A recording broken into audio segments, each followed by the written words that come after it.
ঘূর্ণিঝড়ের প্রভাবে উপকূলীয় এলাকা ছাড়াও দেশ জুড়ে ঝোড়ো বৃষ্টি হচ্ছে। আমরা পটুয়াখালীর খবর জানবো। আমাদের সাথে পটুয়াখালী থেকে যুক্ত রয়েছেন সহকর্মী শিকদার জোবায়ের। জোবায়ের, এই মুহূর্তে পটুয়াখালীর কি অবস্থা দেখছেন?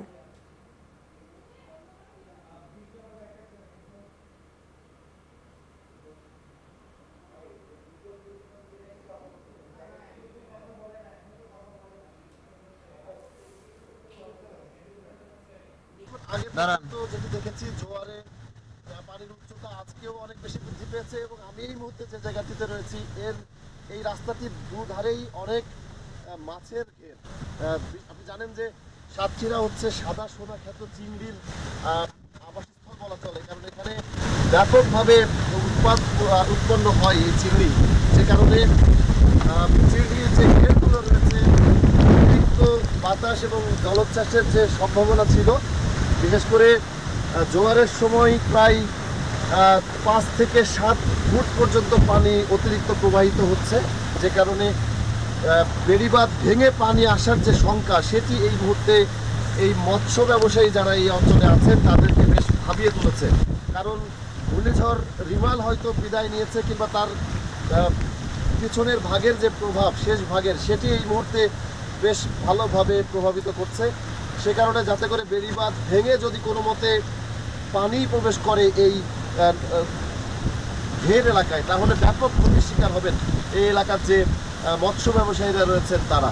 তো সব মিলিয়ে এখনও পর্যন্ত ঘূর্ণিঝড় রেমালের প্রভাব পুরোপুরি চলে যাচ্ছে বলা যাবে না, বরং এই শেষ মুহূর্তে এসে প্রভাব আরও বেড়েছে বলেই মনে হচ্ছে বাতাস এবং বৃষ্টির কারণে।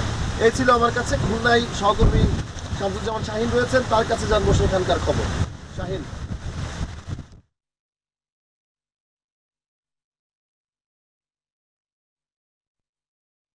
ধন্যবাদ সজল দাস।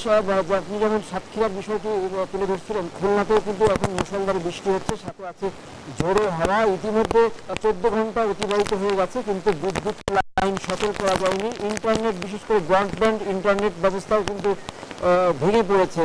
আমি ইতিমধ্যে 3টি উপজেলার বেশ কিছু অঞ্চল ঘুরে আসছি, সেখানকার দেখেছি যে বেড়িবাঁধ ভেঙে বিস্তীর্ণ এলাকা প্লাবিত হয়েছে, মাছের ঘের ভেসে গেছে, ফসলের ক্ষতি হয়েছে ব্যাপক। বিশেষ করে কয়রা, বাকট, পাইকগাছা এবং রূপসার বেশ কয়েকটি অঞ্চলে বেড়িবাঁধ ভেঙে সেখানে ফসলি জমি নষ্ট হয়েছে। বিশেষ করে এই যে গ্রীষ্মকালীন যে ফসল ছিল, এই ফসলগুলো কিন্তু ক্ষতিগ্রস্ত হয়েছে। কারণ এখন জোয়ারের যে পানিটা, তো নদীর পানিতে কিন্তু এখন লবণাক্ততা খুব বেশি, আর ওই লবণ থাকার কারণেই ফসলের বেশি ক্ষতি হয়েছে।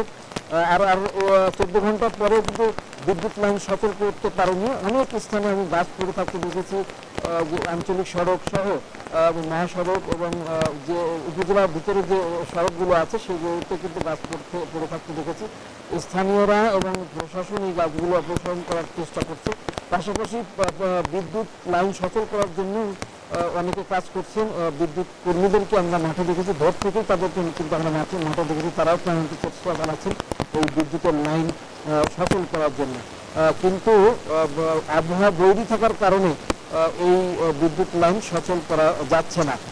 প্রশাসনের পক্ষ থেকে ইতিমধ্যে মাঠে স্বেচ্ছাসেবক কাজ করছে এবং যারা চিকিৎসা টিম আছে তারাও কাজ করছে, তারা মাঠে কাজ করছে।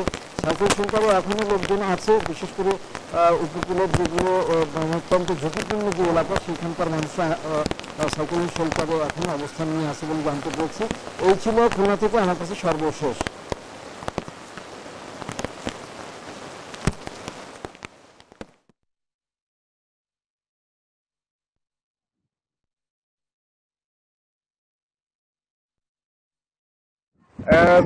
ঘূর্ণিঝড় রিমেলের প্রভাব কিন্তু এখনো বরগুনায় বিদ্যমান রয়েছে। আমি যদি একটু এখনকার পরিস্থিতি দেখাতে চাই, যে আমি এখন বিষখালী নদীর তীরে রয়েছি এবং এই বিষখালী নদী কিন্তু এখন উত্তাল রয়েছে এবং গতকাল রাত 8টা থেকে যে ঘূর্ণিঝড়ের তাণ্ডব শুরু হয়েছিল, এরপর আমরা দেখেছি কিন্তু 2 ঘন্টা তাণ্ডব চালানোর পরে কিছুটা বিরতি দিয়ে আবার কিন্তু পুনরায় রাত 1টায় ঘূর্ণিঝড় রিমেল তার যে তাণ্ডব সেটি কিন্তু আবার বরগুনা উপকূলে পড়তে শুরু করে এবং গতকাল মধ্যরাত 1টা থেকে এখন পর্যন্ত বরগুনায় যে তাণ্ডব চালিয়ে যাচ্ছে সেই তাণ্ডব কিন্তু আসলে বরগুনার মানুষের জন্য একটি ক্ষতির বার্তা নিয়ে এসেছে। এবং এখন পর্যন্ত আমাদের কাছে যে খবর রয়েছে যে বরগুনার বিভিন্ন জায়গায় কিন্তু কাঁচা ও আধা পাকা ঘর প্লাবিত হয়েছে এবং বিভিন্ন জায়গায় বেড়িবাঁধ ভেঙে গিয়ে কিন্তু লোকালয় প্লাবিত হয়েছে। এবং আমরা এর আগের যে বিষয়টি জানিয়েছিলাম যে বরগুনায়